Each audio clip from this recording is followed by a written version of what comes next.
CEO and founder of Closed Loop, which is really well known in the paid acquisition space for people that are spending more than $50,000 a month. And one of the most impressive metrics that I've seen, and I get to see these metrics all the time, is that on average, their first year client growth is 190% for their paid acquisition spend, which is really, really awesome. So let's give a big round of applause and welcome Lance Loveday to the stage. All right. Thank you, Dan. That's a hell of an intro. That whole performance result thing, though, you're supposed to set the bar low, dude. You're setting the bar pretty high at 190%. Jeez. So I am Lance. I'm the CEO at Closed Loop, and one of the cool things when you are the founder and CEO is you get to decide the purpose of your organization. And I decided early on that our purpose was going to be to help exceptional people and companies achieve their potential. That's something I get excited about every day, and I'm just wired to do that, and I see a lot of potential in the world. But I have a problem.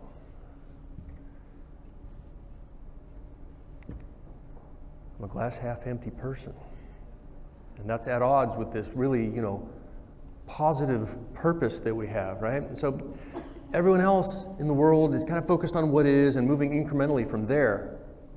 And I'm focused all the time, I'm obsessed about what could be. The unrealized opportunity hurts me. I want to go after that.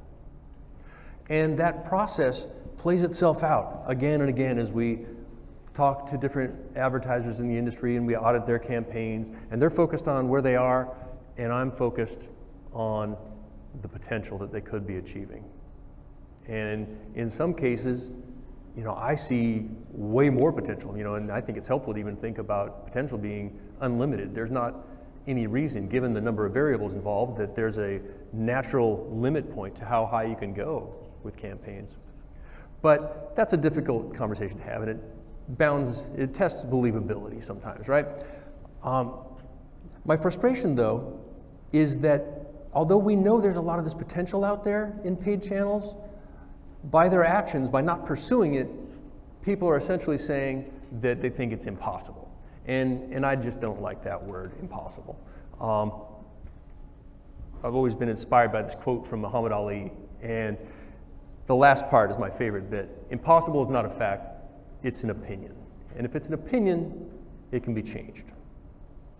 So the question I would hope you're asking yourself at all times is how much potential exists in your campaigns. And that's what I'd like to talk about today. Give you some really practical tools to help you understand how much potential might be available in your campaigns. I'm going to do that by focusing on what I call the new rules for scaling paid channels. And this space obviously moves quickly. It evolves very fast. I'm going to talk about 3 things that I think are underappreciated, reasonably new in some cases, but that I think are going to be the things that make the big difference for advertisers in 2019. And if you're doing all these three things and you're maxing them out, great, more power to you. If you're not, I would encourage you to go back to your teams from the conference and pursue them, because I really think these are the things that are going to really move the needle for advertisers coming up. So let me dive in. Number 1, structure is sexy. Probably didn't see that coming. I'm talking about campaign structure, and we think about it like from an architecture perspective. We think campaign structure is just foundational, so it's one of the first things we look at when we're looking at new campaigns, and we like to generate visualizations like this one. Let me interpret this for you. The size of the box is representative of an ad set or a campaign or an ad group. The size is spend, and the color is ROI, where red is bad, poor ROI, and blue is good, positive ROI. So this visualization tells us a lot about how granular the campaign is set up. How are you allocating your spend in ROI? And we see a ton of different patterns out there as we look at a lot of different campaigns, and I pulled some of them here. And it's shocking to me how much variability there still is in what you would think is a pretty mature industry, but there's still a ton of variability out there. But I want to help you see what we see when we look at these campaigns, as we look at some of these examples. So we see a campaign structure like this, we go, all right, well, you know what, it's not too bad. It's probably just a candidate for some light pruning. We can snip out some of these red boxes, let more budget fall to the higher ROI areas, and realize a bump in results. And it's campaign structure that allows us to do that. Campaign structure allows you to dictate how your budget is spent in a very targeted way if you structure it well. If you structure it poorly, you're letting the ad platforms allocate your spend for you. And that's the risk that you run with a poor structure. This is just a light pruning opportunity. This, though, yikes, lots of red, lots of big boxes. That's a bad pattern. Heavy pruning at minimum. We need to snip out a lot of these lower performing campaigns. We probably need to generate some new ones and test into some areas that are hopefully going to produce better results. Starts to make sense, I think. Something like this we look at and go, you know what, we probably just need to do a light restructure on that for tighter granularity. Too many big boxes, and we can probably go for some more dark blue. Something like this, we go, whoa, that's a night chart, that's crazy. This is an example of single keyword ad groups, by the way, and part of the reason I'm increasingly against single keyword ad group as a structure framework. We've got to reduce granularity here because there's clearly not enough signal in all of these smallish campaigns that there's so much red down there. And something like this, yeah, start over. That's horrible. If your campaigns are, spending 50% of your budget on two areas, not good. You got to get far more granular than that. But something like this, we'd look at and go, you know what? That's actually not too bad, because although there are some red boxes, there's probably some good reasons for that. And in general, there's a lot more blue than red, and in your more granular areas, you're actually getting really great ROI. So we would look at this and see it as a signal of a pretty well-structured campaign. Might be some upside still, but actually starting from a good place. Another structural component that we look at is performance by match type. This is specific to search, obviously.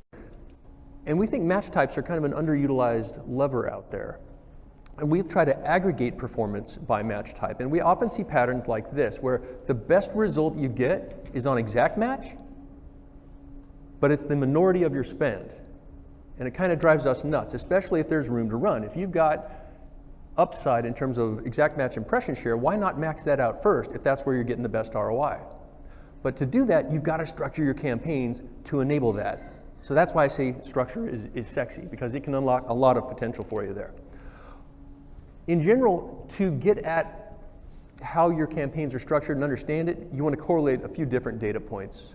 Some of the things that I've talked about already, including impression share, and then we would tack quality score on that as well. And I want to let you know, we've built a tool that actually shows you a lot of this stuff, because it's one of the requests I would get after I would show some of these visualizations is, how do we get this for ourselves? We just built and released this morning for you as attendees of this conference, a tool that'll show you all this stuff. So don't worry about how to get at that. We'll share that URL coming up. I've got a case study on a structural redesign that we did. And I want to show you just before and after on this. Pretty dramatic. This was a 3-month before after. And my point in showing you this isn't to say, wow, isn't closed loop awesome? It's to demonstrate what's possible if you can take a restructure seriously. We dramatically changed the spend and ROI distribution before and after. We dramatically changed the percentage of budget going to exact match from about 20% to about 50% in the course of about 3 months. And we also had the follow-on effect of increasing our average quality scores dramatically. And in only 3 months, we went from a 3.8 weighted average quality score to a 5.2, which is low on an absolute basis, but a 37% lift. So pretty huge in terms of overall impact on quality scores. That's the power of structure and why we take it so seriously. Ultimately, it also led to a 40% growth in lead volume in that 3-month period. Just based on a hard restructure of the campaigns. So if you haven't restructured in the last couple of years, strongly recommend you do it, because the rules have kind of changed here. And one of the things that changed is in our second area, AI. AI, I'm saying, is your new best friend. And I know you're probably rolling your eyes, oh my God, not more crap about AI. But I'm going to show you some practical ways that you can actually institute AI in your campaigns starting right now. This has evolved super fast, and this stuff's a little bit under the radar maybe. But we got to get past this debate about, well, should we manually manage the campaigns? Should we automate the campaigns? And there's this, I think, fake debate between these things, and that's just not the answer. It's not really an either or. It should be both, right? And when you do both, what do you end up with? Centaurs. Yeah, I love centaurs. So centaurs are, and the centaurian approach to AI is kind of an accepted way of thinking about it, and I just geek out on this stuff. So I really like this approach, because if you can get the best of both worlds, you let your human brain structure the campaign so that you can allocate your budget, and then you let the machines do what they're good at, which is doing the heavy, multi-dimensional, multi-factor optimization on a real-time basis, right? That's the best of all worlds. Do not just check the AI box and try to automate your existing campaigns, because then you end up looking like this, right? Wrong kind of centaur. You do not want to be that kind of centaur. So let me show you what it means. So if we go back to the structural concept, some of these structures lend themselves to automation and AI more than others. And the bottom row actually is not AI friendly, because the granularity is at extremes, right? It's super chunky or super diced, right? Kind of like salsa. You don't want super chunky, you don't want super diced. You want it right in the middle, right? Goldilocks. And it is problematic for an AI because it's not granular enough to give it good signal to optimize against.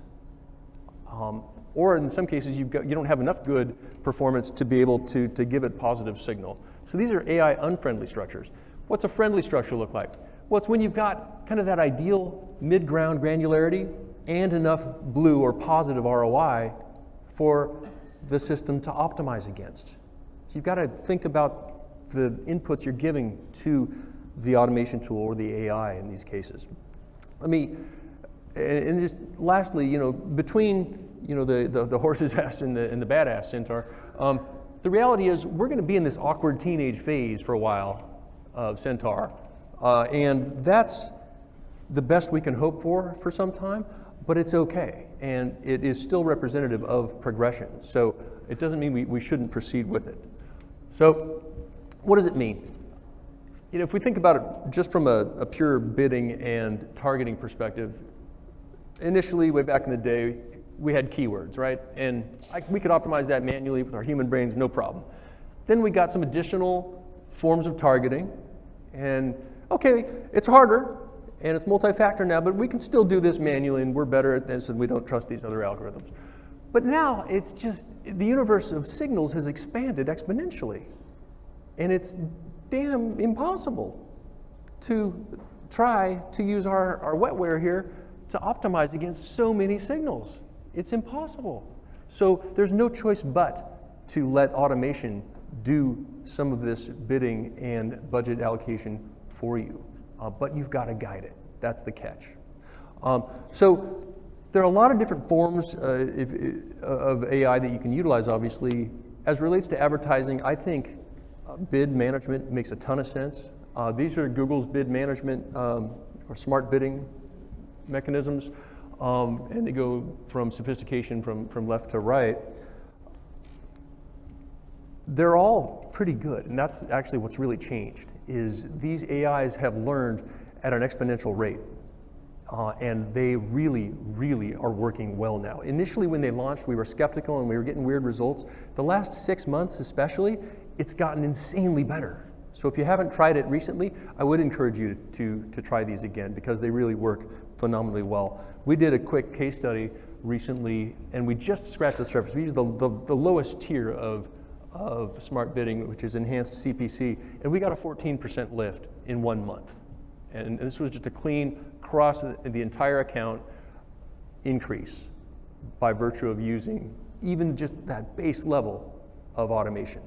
So I strongly encourage you to look at it. We've done other tests since with some of the higher forms, and they're pretty amazing, the results that you can get. So really encourage you to think about applying some of those smart bidding, and Facebook has this too, obviously. So that's AI. The third thing I wanted to talk about, the third new rule for scaling paid channels, and this one I'm really excited about, is audience targeting. And audiences I'm seeing in 2019 are kind of like keywords were back in 2004. If you knew search advertising in 2004, honestly, you could make money hand over fist. It was easy, and it was fun. And I am excited about audiences now the way I was about keywords back then. I think it's really underappreciated, it's super powerful, and the results we're seeing are just phenomenal. So let me make that real for you. Obviously, many sophisticated advertisers have mapped their advertising efforts to their sales funnel over time, and audiences lend themselves to that perfectly. And I've got different examples of it here, and I'll show these again later. But that's part of the reason it's so powerful. Depending on what area of the funnel you want to target, you can choose a form of audience targeting to enable it. It's great. And what has powered all this, obviously, is that we've got better data, right? We don't have to settle for just the basic demographics anymore. We've got richer data that tell us about the deeper person. And increasingly, it's predictive, and it's almost scary in some cases, but it is remarkably effective. A lot of different forms of audience-based targeting you can use. It's beyond the depth of what we can get to today, but happy to talk later about this stuff. The point is that there is at least one or two forms of these that any advertiser should be using, if not all of them. So if you're not using them, I would encourage you to use audiences. Give me a framework for how to think about audiences. I mean, if you're not using them at all, I would say you're in a rookie state, right? You're a newbie to audience-based targeting. Then all of your visitors are kind of anonymous to you in that way. You don't know anything about them. Average advertisers are probably doing some remarketing and hopefully some customer match targeting as well, based off of people who are already buying from you, for example. You're going to treat them differently, message them differently than people who haven't yet purchased. But everyone else is still pretty much anonymous to you. Advanced advertisers, though, are blowing this up, and they're using all these different forms of additional audience targeting and then slicing within there as well. They've got multiple subsegments within each type of audience targeting. That's when things start to get really cool and you start compounding some exponential gains. And now all of a sudden a minority of your total addressable audience is unknown to you. You know at least something about a majority of your audience, and that's extremely powerful if you can get to that point. So we really encourage using audience-based targeting, and let me give you a simple 4-step plan for how to do that here. So these screens are from Google. Again, similar mechanisms available in Facebook and some of the other platforms. First up, at minimum, you should be setting up remarketing audiences, right? That's step one. Set up your remarketing audiences, get them going. Step two, add in-market and affinity audiences. And this is a step that is kind of confusing, I think, to a lot of people because there's this 2-step process. Whereas with remarketing, you can just get up and running. With in-market and affinity audiences, you've got to add the audiences. Then, once you add them, then you start collecting performance data on them, right? So you see observation is the mode that these audiences are in. And you start to see the cost per conversion differences, the ROI differences by audience. Once you have statistically significant data accrued on that, now you can act on it. So you've got to enable the audience, collect the data, then you can act on it, and that's step 4. You have to apply the bid adjustments. Once you've got enough data coming in that you start to see substantial performance differences by audience, then you can start to target those that are most valuable to you and apply bid modifiers to that. And at that point, you're starting to play at a different level, and you're being really targeted about how your budget is being allocated. You do have to be careful, though, because this was actually from an audit we conducted recently, and someone had inadvertently applied a 50% bid adjustment to all users. I don't know why, but it was really messing with their campaign economics. And when we fixed it, it actually solved a lot of different problems for them. And this is representative of a lot of things that we uncover sometimes. these campaigns have been around for a long time, and sometimes small mistakes like this have layered on and kind of Frankensteined the campaign, and people have ended up in an unintended state. And so we strongly encourage, if you're going to do this, make sure that you're minding the little details, because they can definitely come back to bite you. But that's the 4-step process. It's pretty simple to apply this stuff, but really powerful. In terms of a framework for how to think about targeting generally, super pro tip we're calling it here, increasingly we're seeing, and I encourage others to think this way, that the most valuable traffic is coming in the intersections of these different forms of targeting. So where we're layering on different forms of targeting, it's really working well. And when we can find those rich mines rich veins of data and mine that further and improve our economics in those areas of overlap, well, then we can expand out from there, and it increases our addressable audience. And that's, at least from a conceptual standpoint, how we are able to rationalize how we can increase or even maintain ROI while boosting volume. And that's why I think the glass is sometimes bigger than you think it is. So that's super pro tip number 1. Number 2, I'm really excited about this one.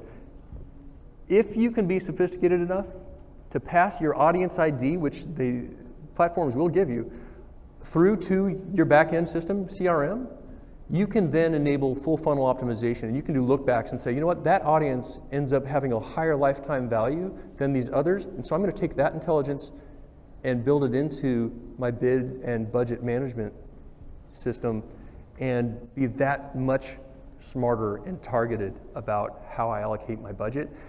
That can have monster results. That has you playing at a different level than everybody else, and will put you 2 to 3 years ahead of the competition at this point. Really exciting. So the case study on this one, again, we just scratched the surface. The cleanest case study we could get, we just applied one form of audience targeting, was remarketing. We went from 20% audience adoption to 100% across the whole campaign. We reduced CPAs by 30%, increased lead volume by 30% on this one. So a big change. And again, that's just one of the audiences that we could have and since have now blown out. But to give you the cleanest read, this was the best case study.